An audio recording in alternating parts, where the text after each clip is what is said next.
नमस्कार दोस्तों, आगे एक नए वीडियो के साथ आप लोग का पेश। तो गाइस, वीडियो को लास्ट तक देखना। चैनल पे पहली बार होंगे तो चैनल को सब्सक्राइब कर लेना, बेल आइकन को प्रेस कर देना जिससे आने वाले नए वीडियो के बारे में आपको पता चल सके। गाइस, कल शाम से पूरे सोशल मीडिया, यूट्यूब पे और भोजपुरी इंडस्ट्री में तहलका मचा हुआ है क्योंकि पवन सिंह ने एक सुबह सुबह पोस्ट डाला, गुड मॉर्निंग हमारे भोजपुरिया जहान, और जो भी मैंने करा, जो भी मैंने सही किया, गलत लोगों के लिए। इन सब चीजों के बहुत सारे मतलब हो सकते हैं, उन्हीं सारी चीजों के बारे में हम डिस्कस करेंगे।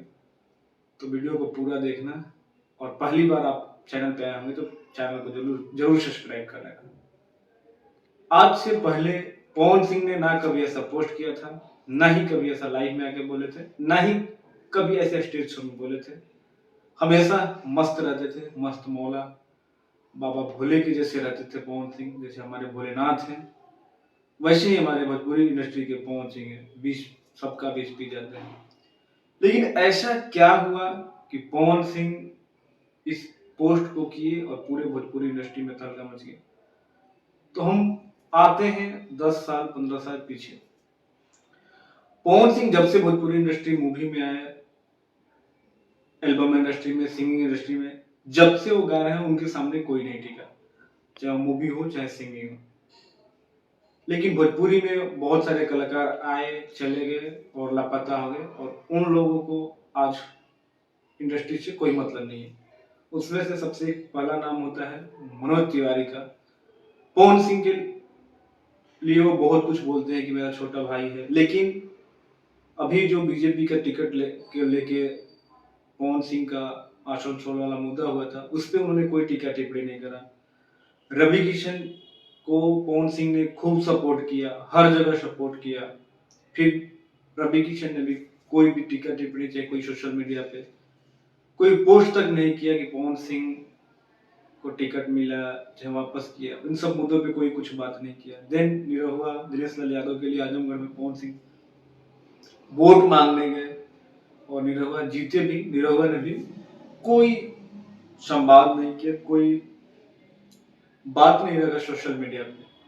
पवन सिंह को लगा यार कि सब लोग मेरे को मिलके यूज कर रहे हैं।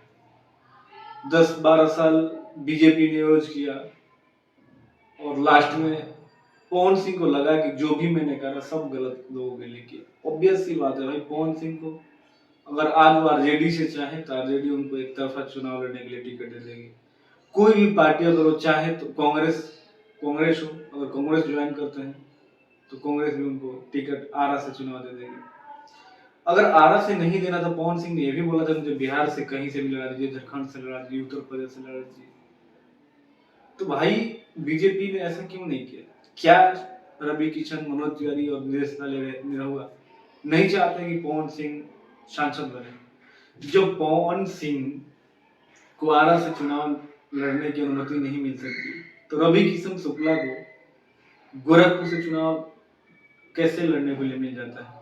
योगी बाबा का सबसे फेवरेट सीट, जहां से योगी बाबा चुनाव लड़ते थे, वहां से रवि किशन जी चुनाव लड़ते हैं, जीते ना।